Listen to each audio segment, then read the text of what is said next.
우리 한번 같이 하겠습니다. 나는 화평케 하는 자, 나는 화평케 하는 자. 부모가 돼서 가장 가슴 아픈 슬픈 일이 뭘 것 같아요? 가난함도 아닙니다. 그리고 조금 우리가 어려움을 당하는 것도 아닐 것입니다.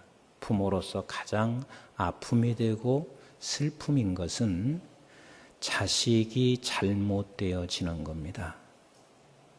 적어도 부모가 생각하는 것 아니면 적어도 부모만큼이라도 자식이 따라줄 때 그것이 가장 부모로서는 행복하고 기쁨이에요.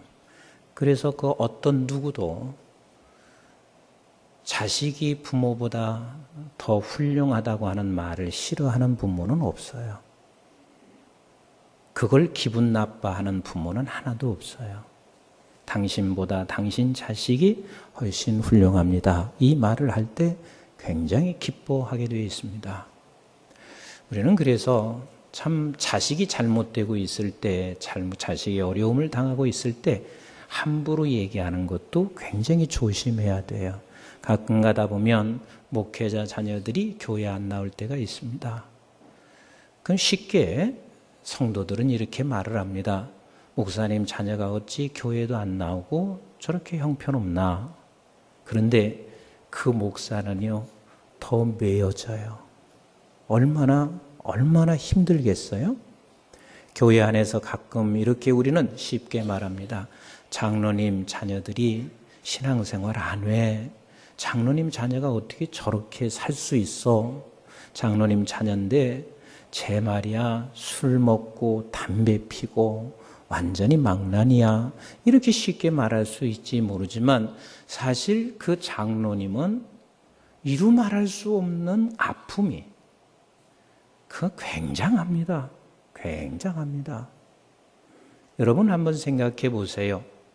다윗 하면 다윗은 우리가 신앙적으로 손색이 없을 만큼 하나님을 너무 사랑하신 분입니다. 다윗만큼 아버지 하나님을 찬송하고 주님 앞에 무릎을 꿇은 사람이 아마도 흔치 않습니다. 그러나 다윗이 얼마나 가슴이 아팠을까? 다윗의 자녀들 쓸만한 자식이 별로 없습니다. 모두가 다 아버지의 속을 썩입니다. 그리고 모든 민족 앞에서 부끄러운 짓을 서슴없이 하고 있습니다. 이것을 다윗이 얼마나 아파했을까? 얼마나 힘들어했을까? 그렇게 훌륭한 아버지 밑에 있어도 자식은 따라오지 않을 수가 있습니다. 그리고 또 그렇게 훌륭한 아버지가 자식이 그렇게 되어 있을 때 거기에 반해서 얼마나 가슴이 아팠을까를 한번 생각해 보세요. 여러분 제사장 그러면 달리 말하면 오늘날로 목회자라고 볼 수 있는데 사무엘만한 목회자 있어요? 사무엘만한 제사장이 있어요? 정말 하나님께서 특별하게 사무엘에게는 은혜를 베풀어 주셔서 그 어린 시절부터 하나님의 음성을 들으며 살아왔던 정말 하나님의 사람이요 하나님의 사람으로 제사장직을 감당한 사무엘이었습니다. 그런데 사무엘상 8장 1절로 3절에 보면 사무엘의 두 아들이 있었는데 그를 사사로 세웠습니다. 그런데 그 사사로 세운 두 아들이 당신의 이만 챙기고 자기 이익을 위하여 뇌물을 받아먹는 아들 요엘과 아비야가 있었습니다. 그때 사무엘은 얼마나 가슴 아팠을까를 한번 생각해 보세요. 어떤 부모든 자식이 잘 되고 어떤 부모든 내 자식이 부모보다 더 훌륭하기를 원하고 있는 거와 마찬가지로 우리 하나님도 마찬가지입니다. 저와 여러분들은 하나님께로부터 난 자식임을 믿으시나요? 우리는 하나님의 아들 된 사람들입니다. 하나님의 자손입니다. 그러면 우리 하나님께서 바라고 있는 것이 무엇이냐면 너도 하나님을 닮아가기를 원하시는 우리 아버지세요. 그러면 우리 하나님께서 가장 기뻐하시는 것이 무엇이냐면 내가 하나님을 닮아가. 그래서 너는 너를 바라보며 사람들이 이렇게 말합니다. 너는 하나님의 아들이라 일컬음 받는 자. 이걸 이렇게 일컬음 받는 그 순간 우리 아버지께서 얼마나 감격하시겠어요? 얼마나 기뻐하겠어요? 하나님의 아들이라 일컬음 받았다 하는 이 말은 하나님을 너무 많이 닮았기 때문에 하나님의 아들이라 일컬음 받는 것이에요. 그것이 우리 아버지의 기쁨이요, 이것이 우리 아버지의 감동이란 말이에요. 제가 지난주 월화 부산에 있는 수영록 교회에서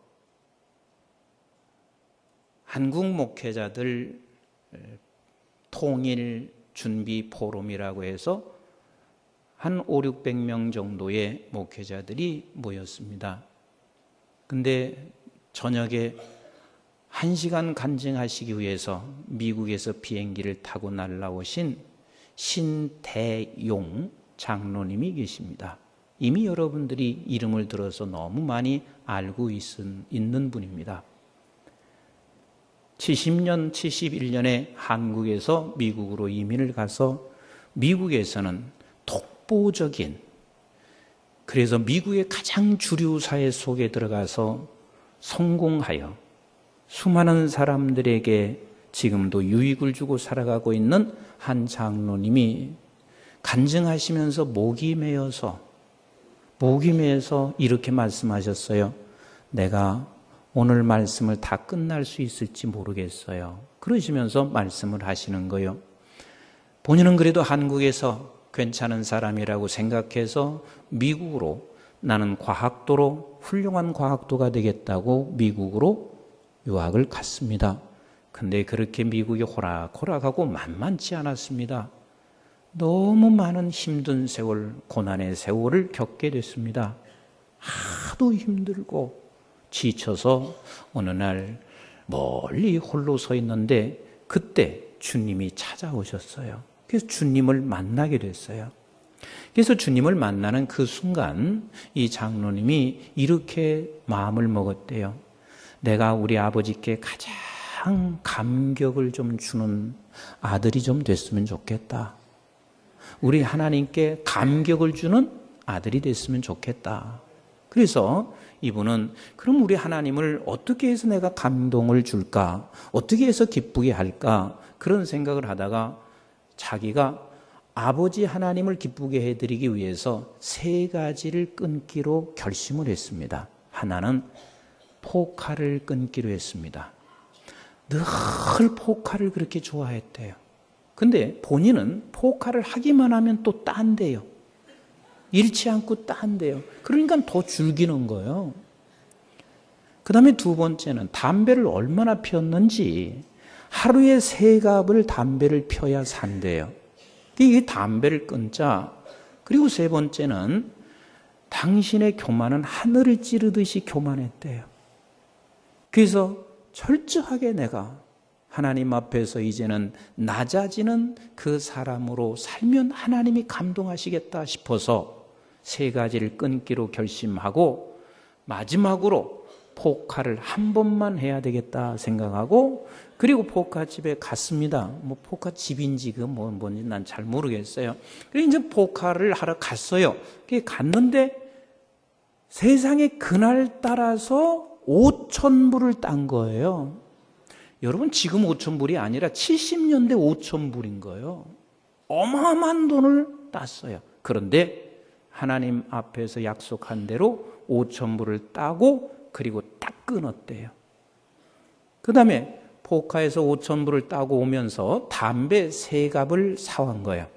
담배 3갑을 사서 그 자리에 앉아서 계속 담배를 2갑을 다 피니까 머리가 땡하니 그냥 거의 정신이 몽롱해지더래요. 그리고 방 안은 새카만 연기로 가득 채우고 한 갑은 거기라 책상 앞에라 놔두고 그리고 나이타 하나를 옆에라 놔두고 1년 동안 담배를 그때 딱 끊고 1년 동안 그 담배를 책상 앞에 놔둔 거예요.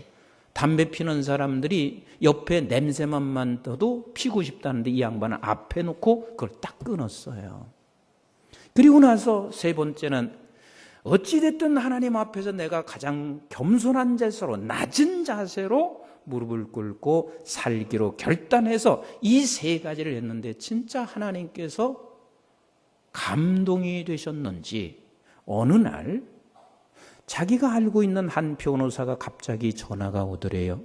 그래서 그 변호사에게 찾아갔더니 어느 회사 회장하고 만나게 하는데 거기서 그 변호사 앞에서 이 회사를 일부에 당신이 인수할 것을 지금 동의하세요. 그렇게 하더래요.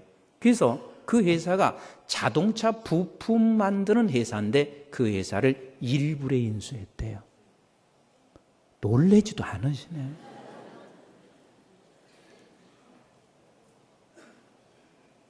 근데 그 이후에도 자기가 물어봤대요. 어떻게 나에게 일부에 이것을 인수하게 했어요? 자기도 모르겠다고 그러더래요. 왜 그랬는지. 그리고 난 후에 1년이 지난 후에 어떤 분이 와서 그렇게 얘기하더래요. 방위 산업체인 DSE라고 하는 방위 산업체를 당신이 인수해서 이걸 한번 해보시지 않겠냐고 그렇게 해서 방위 산업체에 손을 댄 거예요.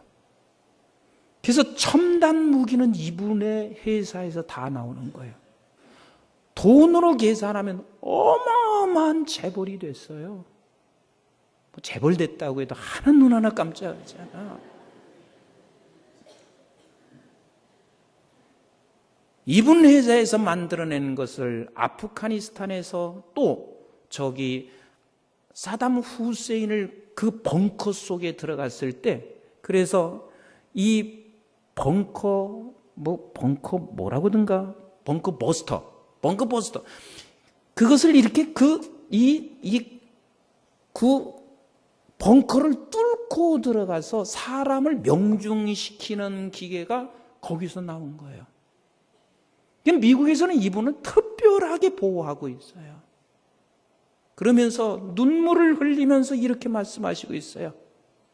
사랑하는 목사님들, 어떻게 해서 통일을 이룹니까? 나는 지금까지 인생을 살아오면서 내가 확신하고 있는 통일은 하나님만 감동시키면 돼요. 그러시더라고요. 그러면서 목이 메어서 말씀하시는 거예요. 하나님을 기쁘게 해드리면 통일되는 것이고 하나님을 감동시키면 그때 하나님이 통일을 주었을 때는 그게 진짜 대박인 것이고 그게 진정 우리에게 복 있는 통일입니다. 이렇게 말씀하세요. 그분은 생을 늘 하나님을 감동시키는 거예요. 사랑하는 성도 여러분, 맞습니다. 우리는 하나님을 감동시키면 우리 하나님께서 우리에게 필요한 것을 반드시 채워주실 것이고 하나님께서 감동하면 우리에게 행하실 일들을 반드시 알아서 일을 처리하실 우리 하나님이세요. 그러니까 우리가 중요한 것은 살아계신 우리 아버지 그리고 그분의 자녀된 우리는 아버지를 감동시키는 것, 아버지를 기쁘게 해드리는 것이 우리가 가장 해야 할 일이란 말이에요. 그런데 그 아버지를 기쁘게 해드리는 것, 아버지를 감동시키는 것이 무엇이냔 말이에요. 오늘 본문은 그걸 너무 잘 설명하고 있습니다. 우리 한번 9절 말씀을 같이 읽어보겠어요. 시작. 화평케 하는 자는 복이 있나니 그들이 하나님의 아들이라 일컬음을 받을 것이요 그랬어요. 그러니까 아버지를 감동하는 것은 아버지를 닮은 사람이 되는 게 아버지를 감동하는 거예요. 아멘이신가요? 그래서 나를 쳐다보고 우리 성도를 바라보면서 누군가가 이렇게 말을 합니다.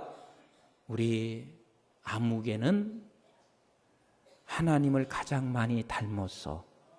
그래서 저 사람을 보면서 하나님의 아들이라 일컬음을 받는단 말이에요. 하나님을 가장 많이 닮았어. 우리 남편은 진짜 하나님을 많이 닮은 사람이야. 우리 아내는 하나님을 많이 닮은 사람이야. 이게 우리 아버지의 감동이라고요. 그러면 하나님을 많이 닮아서 하나님의 아들이라 일컬음을 받는 자가 누구냐면 어떤 사람이래요? 어떤 사람이래요? 화평케 하는 자라 그랬습니다. 이거 놓치지 마세요. 화평케 하는 자가 하나님의 아들이라 일컬음을 받는 사람이고, 하나님의 아들이라 일컬음 받았다 하는 그 사람은 아버지 하나님께서 가장 감동이 되는 사람이요, 하나님께서 가장 기뻐하는 그 아버지의 기쁨이 나를 통하여, 우리를 통하여 하나님의 아들이라 일컬어지는 자, 그 사람이 누구냐면 화평케 하는 자라 말씀하시고 계십니다. 집안에서도 이런 말을 많이 합니다. 자식들이 돈 많이 법니다. 가진 건 많습니다. 그런데 형제들 간에 날마다 싸웁니다. 그러면 부모가 뭐라고 하는 줄 아세요? 이렇게 말을 합니다. 나 돈 필요 없다. 너희들끼리 우애하는 것이 부모의 소원이다. 돈 가지고 있어요. 좋은 집 살고 있어요. 그런데 부부간에 날마다 다투어 보세요. 그때 주변의 사람들, 애들까지 뭐라고 하는 줄 아세요? 나 방 한 칸 가지고 있어도 괜찮아요. 제발 엄마 아빠 싸우지 않았으면 좋겠어요. 주변 사람들도 다 그렇게 말할 수밖에 없습니다. 이 화평케 하는 거, 이것이 부모들의 소원일 수밖에 없습니다. 이번에 부산에서 어떤 목사님께서 그 말씀을 하세요. 목사님, 저희 교회는 참으로 은혜롭게 교회를 지금 건축하고 있어요. 근데 그 은혜롭게 교회를 건축하는 것을 이렇게 말씀하셨어요. 온 성도가 다 하나가 돼서 교회를 건축하고 있어서 은혜가 됩니다. 그러면서 그분이 이 말씀을 하시는 거예요. 교회 건축하며 싸우면 무엇해요? 교회 건축하면서 분란 일어나면 그게 무슨 건축이에요? 근데 하나님의 은혜로 하나가 돼서 교회를 건축하고 있어요. 근데 그의 얼굴 속에는 진짜 평강이 있었습니다. 그렇습니다.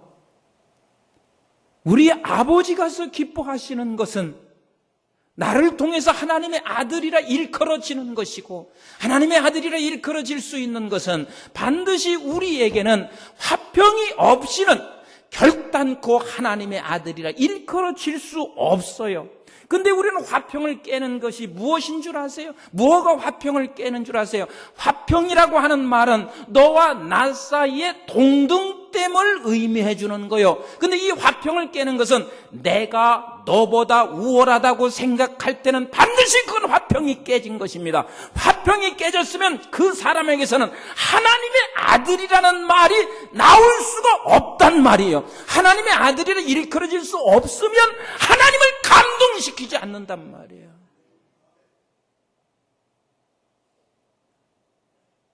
가정에서도 보세요. 부부가 화평할 수 없는 이유가 뭔 줄 아세요? 남편은 예전에 내가 결혼하기 전에는 남편이 별 볼 일 없었어요.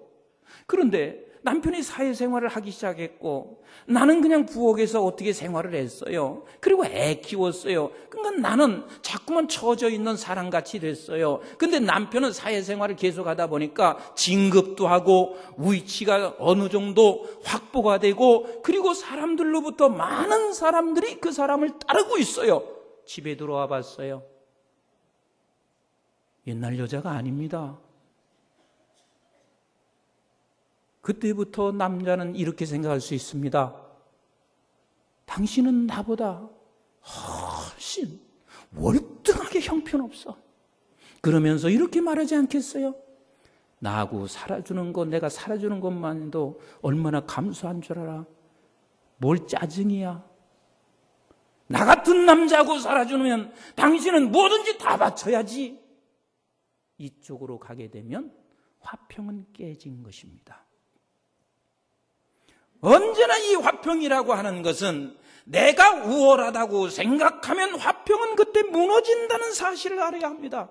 우리 주님을 한번 생각해 보세요. 우리 주님께서는 하나님이세요. 하나님이시고 그는 죄가 없으신 분이세요. 모든 것이 완벽하신 분이에요. 그분께서는 창조하는 함께 동참하셨던 성삼위의 하나님이십니다. 그런데 그 창조의 세계를 우리 주님이 꿰뚫어 다 보시고 계세요. 모르시는 게 없으신 그 주님이세요. 그런데 그 주님 앞에서 율법주의자들과 유대인들은 어떻게 생각한 줄 아세요? 너보다 내가 우월하다는 거예요. 너보다 내가 훨씬 더 월등하다는 거예요. 그래서 결국은 그 유대인과 율법주의자들은 화평을 깨버렸습니다. 그래서 우리 하나님을 가장 아프게 한 사람들이고 가장 슬프게 한 사람들이에요.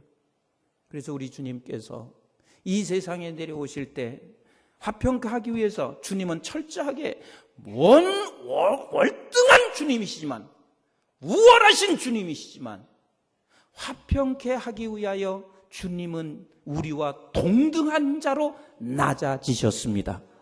우리 빌립보서 2장 자주 읽는 말씀이지만 그래도 한번 읽을 때마다 은혜가 됩니다. 같이 한번 읽어보세요. 시작. 그는 근본 하나님의 본체시나 하나님과 동등됨을 취할 것으로 여기지 아니하시고 오히려 자기를 비워 종의 형체를 가지사 사람들과 같이 되셨고, 누구와 같이 됐어요?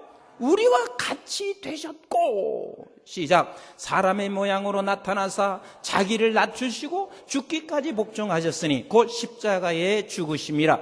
이러므로 하나님이 그를 지극히 높여 모든 이름 위에 뛰어난 이름을 주사 하늘에 있는 자들과 땅에 있는 자들과 땅 아래 있는 자들로 모든 무릎을 예수의 이름에 꿇게 하시고 모든 입으로 예수 그리스도를 주라 시인하여 하나님 아버지께 영광을 돌리게 하셨느니라 그랬어요. 우리 주님께서 화평케 하기 위하여 내가 낮아짐으로 말미암아 아버지께 영광을 돌렸다 하는 말은 아버지를 가장 기쁘게 한 거예요.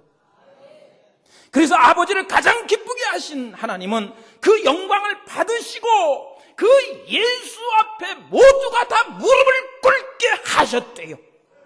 하나님은 그 예수를 통하여 아버지 하나님의 놀라운 일들을 이루어 가시고 있어요. 이게 화평케 하는 자요. 그래서 에베소 2장 14절에 이렇게 말씀하시고 있는 거요. 같이 읽어봐요. 시작. 그는 우리의 화평이신지라 둘로 하나를 만드사 원수된 것 곧 중간에 막힌 담을 자기 육체로 허시고 법조문으로 된 계명의 율법을 폐하셨으니 이는 이 둘로 자기 안에서 한 새 사람을 지어 화평케 하시고 그랬습니다. 율법주의자들, 율법을 가지고 나오는 모든 사람들은 자기 모두가 다 자기만이 우월하다고 생각하고 있었습니다. 그런데 우리 주님께서는 그것을 완벽하게 폐하시고 그렇게 해서는 화평케 될 수 없다는 것을 아시고 주님께서 자기 육신으로 내려오셔서 우리와 동등한 인간으로 우리 주님은 화평을 이루셨다는 거요. 16절을 같이 한번 봐요. 시작. 또 십자가로 이 둘을 한 몸으로 하나님과 화목하게 하려 하심이라. 원수된 것을 십자가로 소멸하시고 또 오셔서 먼데 있는 너에게 평안을 전하시고 가까운 자들에게 평안을 전하셨으니 이는 그로 말미암아 우리 둘이 한 성령 안에서 아버지께 나아감을 얻게 하려 하심이라. 주님의 낮아짐이 없이는, 주님이 우리와 동등되게 낮아지지 아니하셨으면 우리는 하나님과 우리 사이에 화평이라는 건 있을 수가 없었습니다.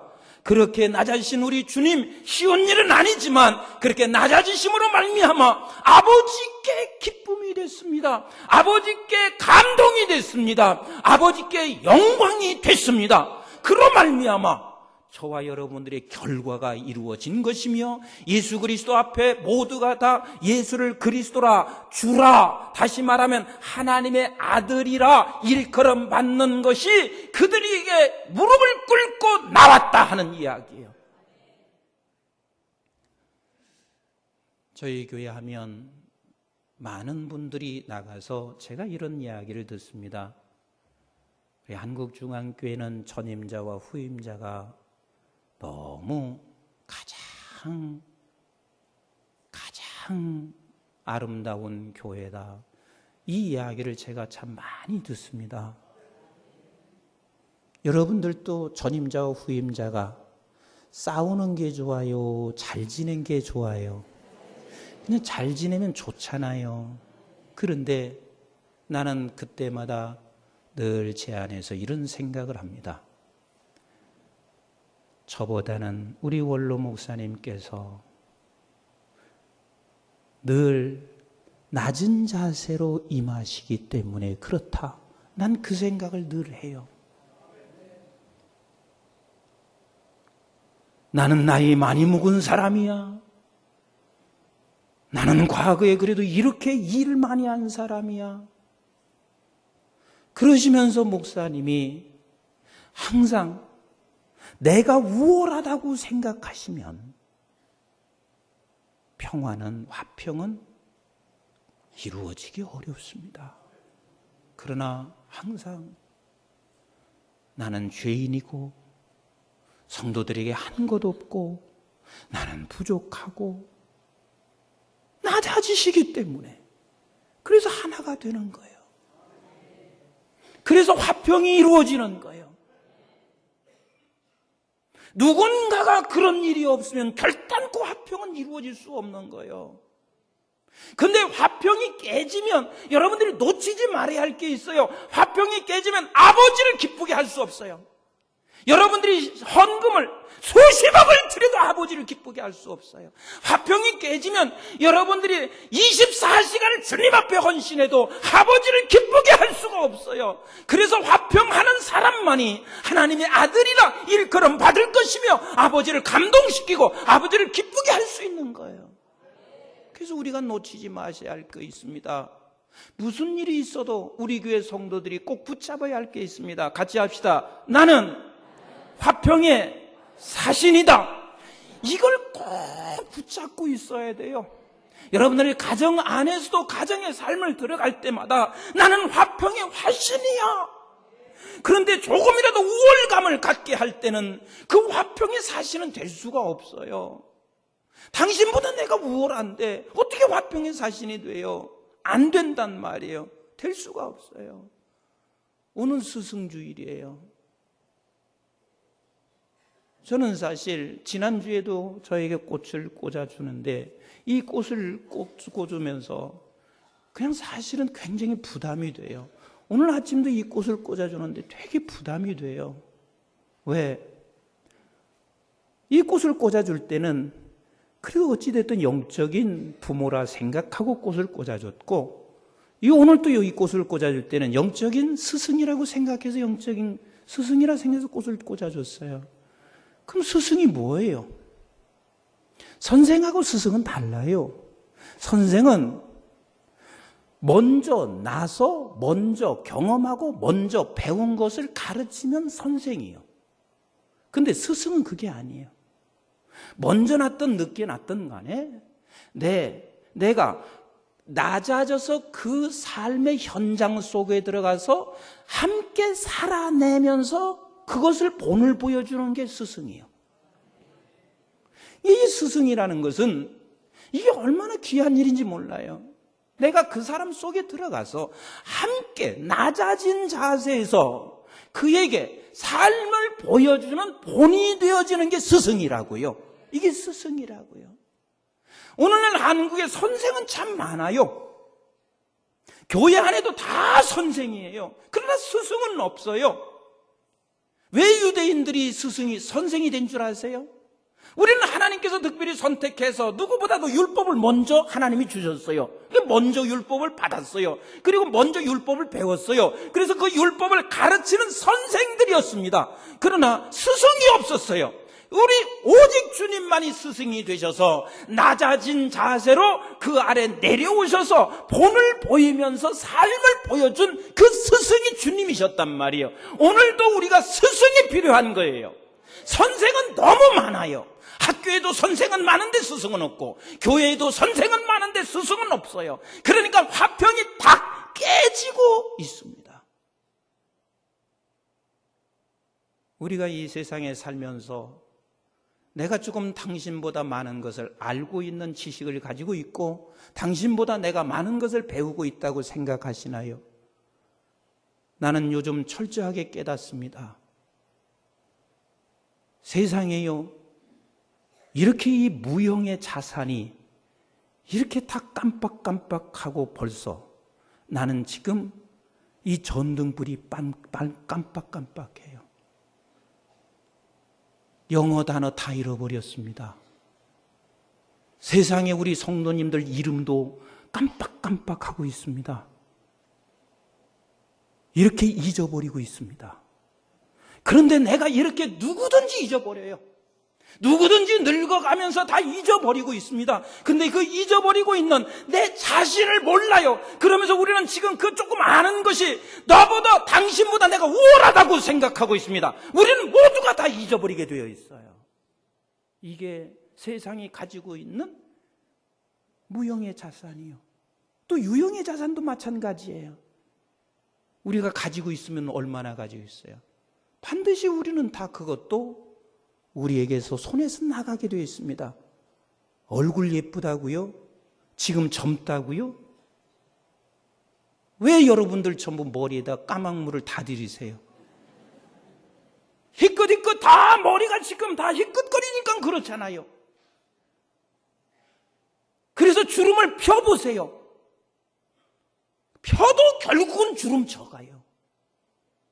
이런 걸 가지고 당신보다 내가 우월하다고 말하고 있는 게 얼마나 어리석은 일인지 몰라요.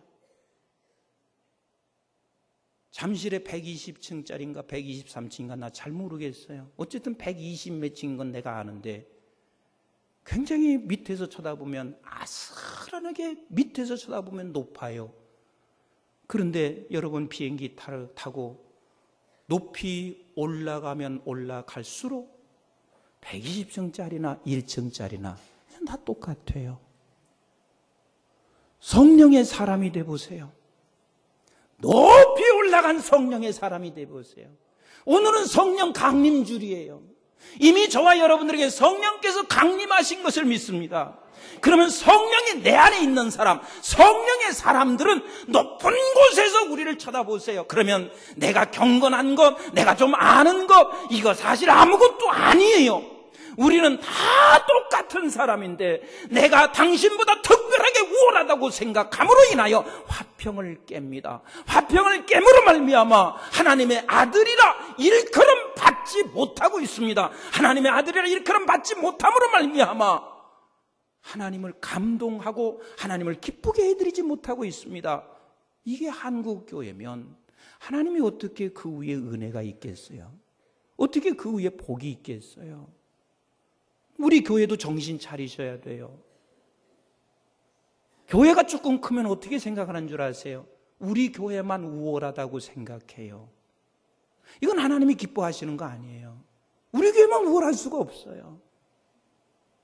모든 교회는 다 하나님의 자녀들이 있는 교회이고 우리는 모든 교회를 다 존중히 여길 줄 알아야 되고 모든 교회가 우리는 하나님의 자녀된 교회라는 사실을 우리가 놓치지 말고 그래서 우리는 화평을 이루어 갈 때 하나님의 아들이라고 하는 일컬음 받는 교회들이 될 것이면 그러면 세상 사람들이 교회를 향해서 비판하지 않을 거예요. 신천지가 지금 우리를 얼마나 깔보는 줄 아세요? 가장 복음과 진리를 그리고 이것이야말로 정말 진리를 가지고 있음에도 불구하고 교회는 서로가 우월하여 싸우고 있음으로 말미암아 하나님의 아들이라고 하는 그 이름이 일컬어지지 않고 있으니 이단자들이 판치고 있는 거예요. 사랑하는 성도 여러분, 우리 한번 같이 따라서 합시다. 화평의 사신이 되자. 화평의 사신이 되자. 이게 가장 큰 복이 된다는 건 놓치지 마세요. 화평의 사신이 될 때 하나님의 아들이라 일컬음 받을 것이고 하나님의 아들이라 일컬음 받으면 아버지가 감격하고 기쁨이 돼서 우리 앞에 무릎을 꿇는 날이 오게 될 것입니다. 그리고 하나님께서 우리에게 한없는 은혜 필요한 것들을 채워주실 것입니다. 우리의 가정에서나 교회에서나 삶의 현장에서 화평의 사신, 사단이 이간질하고 회방질해도 거기에 넘어가지 말고 끝까지 화평의 사신 되시기를 주님의 이름으로 축복합니다. 축복합니다. 우리 교단이 하나가 됐습니다. 이것도 어찌 보면 성령께서 이렇게 말씀하셨습니다. 성령이 하나가 된 것을 힘써 지키라고 말씀하셨습니다. 그 하나가 된 것은 하나님이 아주 기뻐하시는 일입니다. 내 교단이 더 높고 당신 교단은 더 낮아. 우리 교단은 우월하고 당신 교단은 우월하지 않아. 이렇게 하면 하나님께로부터 화평을 우리는 보여줄 수가 없고, 그렇게 하면 하나님이 아픔이 되고, 그런데 서로가 낮아지는 자세가 되어 하나가 됐습니다. 하나님이 기뻐하시는 일입니다. 저는 더 나아가서 우리 장로 교단이 다 하나가 되기를 주님의 이름으로 소원합니다. 그리고 축복합니다. 더 나아가서는 한국교회가 하나가 될 때 하나님의 이름이 하나님의 자녀라는 이름이 온 세상 열방에 확장될 줄로 믿습니다.